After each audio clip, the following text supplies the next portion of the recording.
What if I told you that the scariest monsters aren't the ones hiding under your bed, but the ones that walk among us every single day? What if the most terrifying stories aren't written by horror novelists, but documented in police reports and court transcripts? Stay with me, because what you're about to hear actually happened to real people, in real places, right here in America. And by the end of this story, you'll understand why sometimes truth is far more horrifying than any fiction could ever be. True horror stories that actually happened in the United States. Look, what if I told you that the scariest monsters aren't the ones hiding under your bed, but the ones that walk among us every single day? What if the most terrifying stories aren't written by horror novelists, but documented in police reports and court transcripts? Stay with me, because what you're about to hear actually happened to real people, in real places, right here in America. And by the end of this story, you'll understand why sometimes truth is far more horrifying than any fiction could ever be. Chapter 1, The House on Summerdale Avenue. The winter of 1978 was particularly bitter in Des Plaines, Illinois. Snow piled high on the suburban streets, and Christmas lights twinkled in windows where families gathered around warm fireplaces, believing they were safe in their peaceful neighborhood. But on one street, behind the cheerful facade of an ordinary ranch house, something unspeakable was hiding in the darkness. And it would take the desperate cry of a 15-year-old boy to finally bring the truth into the light. Robert Piest was the kind of teenager every parent dreams of raising. He worked part-time at the Nissan pharmacy to save money for college. He was responsible, kind, and on the evening of December 11, 1978, he was excited because his mother was coming to pick him up after his shift. It was her birthday, and he wanted to get home to celebrate with her. But before he left, his manager mentioned that a local contractor had stopped by, looking to hire young men for construction work. The pay was good, really good for a high school kid.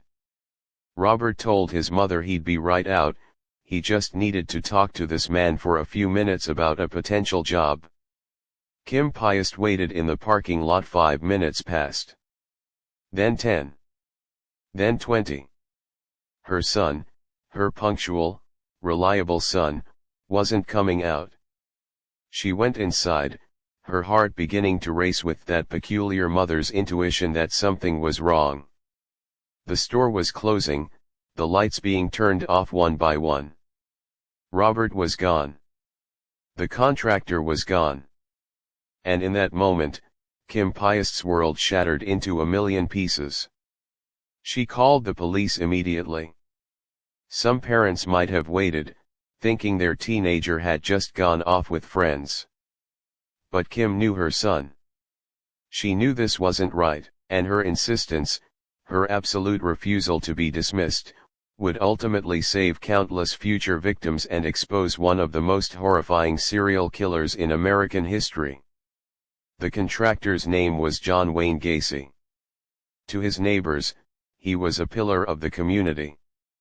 He threw elaborate street parties where he dressed as Pogo the Clown to entertain children. He was active in local Democratic Party politics. He managed a construction company. He had been married twice. He seemed, by all accounts, to be a successful, friendly, perhaps slightly odd, but ultimately harmless man. The house on Summerdale Avenue, where he lived alone after his second divorce, was neat and well maintained. Nothing about him screamed danger. But Detective Lieutenant Joseph Kozenzak wasn't easily fooled. When he began investigating Robert Piest's disappearance, Gacy's name came up quickly. The contractor had indeed been at the pharmacy that night. When questioned, Gacy was cooperative, almost too cooperative, with that unsettling charm that makes your skin crawl without you understanding quite why. He had an explanation for everything. Yes, he'd been at the pharmacy. No, he hadn't spoken to Robert. He'd left before the boy's shift ended. He had receipts, alibis, a smooth story for every question. But Kozenzak dug deeper. He discovered that Gacy had a criminal record from Iowa, a conviction for sodomy involving a teenage boy. He'd served time. When confronted, Gacy claimed he was reformed, that it was all in the past, that he'd paid his debt to society. Still, Kozenzak obtained a search warrant for the house on Summerdale Avenue. What they found during that first search seemed innocuous at first glance. A normal house. But there was something in the air, literally. A strange, sickly sweet smell that seemed to emanate from the crawl space beneath the house. Gacy explained it away as moisture problems, a broken sewer pipe. He was so convincing, so casual, that the officers almost believed him. But they put him under surveillance. And that's when Gacy began to crack. He knew they were watching him. He could feel the net closing in. For years, he had lived a double life with perfect precision. By day, the community-minded contractor and clown. By night, a predator who lured young men and teenage boys to his home with promises of construction work, drugged them, tortured them, and murdered them. He'd been so careful, choosing victims who wouldn't be missed, runaways, drifters, boys from troubled homes. But Robert Piest was different. Robert had a family who loved him, who wouldn't stop searching, who wouldn't let him become just another forgotten face. As the surveillance continued, Gacy tried to maintain his normal routine, but the pressure was building. He invited the surveillance officers into his home for coffee, tried to befriend them, to humanize himself in their eyes. But Detective Kozenzak kept pushing, kept investigating, kept that search warrant active. Then, on December 21, 1978, 10 days after Robert Piest vanished, the police executed a second, more thorough search of Gacy's home.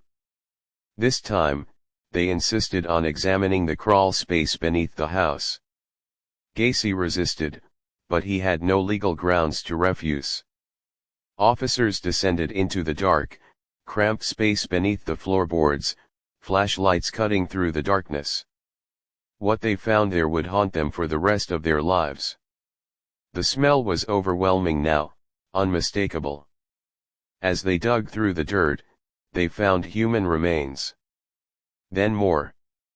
Then more. Body after body, buried in crude graves beneath the house where John Wayne Gacy had lived, where he'd entertained neighbors, where he'd prepared his clown costume for children's parties. In total, 29 bodies were recovered from the crawl space and garage of the house on Summerdale Avenue. 4 more victims had been thrown into the Des Moines River when Gacy ran out of burial space in his home. 33 young men and boys, murdered over a period of 6 years. Most were never identified at the time. They were someone's son, someone's brother, someone's friend, and they disappeared into the darkness of that house, never to return. Robert Piest's body was found in the Des Moines River in April 1979. He'd been strangled, like all the others. But his death, tragic as it was, had stopped Gacy from claiming any more victims. If Kim Piest hadn't insisted that night in the pharmacy parking lot, if she hadn't pushed the police to investigate, if Detective Kozenzak hadn't followed his instincts, how many more young men would have disappeared into the crawl space on Summerdale Avenue? The trial that followed was a media circus. Gacy attempted to plead insanity, but the evidence was overwhelming. The prosecution argued that his careful selection of victims, his elaborate methods of disposal, and his ability to maintain a normal facade for years proved he knew exactly what he was doing. The jury agreed. John Wayne Gacy was sentenced to death and was executed by lethal injection in 1994. But the true horror of the Gacy case isn't just the number of victims or the brutality of the crimes. It's how long he operated undetected in plain sight. It's how a man could be a respected member of his community while committing unspeakable acts of evil. It's how many of his victims came from vulnerable populations, forgotten by society, which allowed him to continue for so long. And it's the reminder that evil doesn't always look like a monster. Sometimes it wears a clown costume. Sometimes it throws block parties. Sometimes it smiles and shakes your hand and seems like just another neighbor. The house on Somerdale Avenue was demolished in 1979. Today, nothing marks the spot where it once stood. But the families of the 33 victims will never forget. And neither should we. Because the most important lesson from this true horror story is this: pay attention to the vulnerable around you. Listen when someone says something feels wrong. Trust your instincts. And never, ever assume that evil can't exist in ordinary places, worn by ordinary-seeming people. Robert Piest wanted to earn money for college.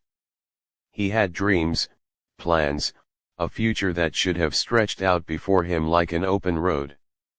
Instead, he became the victim that finally stopped a killer. His mother's love, her refusal to give up, brought justice not just for her son but for 32 other young men whose families had been left wondering, hoping, suffering in uncertainty. That's the message I want you to take from this story. It's not just about the horror of what one man did. It's about the power of a mother's love, the importance of never giving up on the missing, and the critical need to protect the vulnerable in our society. Because somewhere out there, right now, in what seems like an ordinary neighborhood, behind what looks like an ordinary door, there might be another horror waiting to be uncovered. And the only thing that will stop it is someone caring enough to ask questions, to investigate, to refuse to look away. The monsters are real. They walk among us. But so do the heroes, the ones who refuse to let evil win, the ones who fight for justice even when it seems impossible. And in the end, that's what saves us from the darkness. Claude is AI and can make mistakes. Please double-check responses.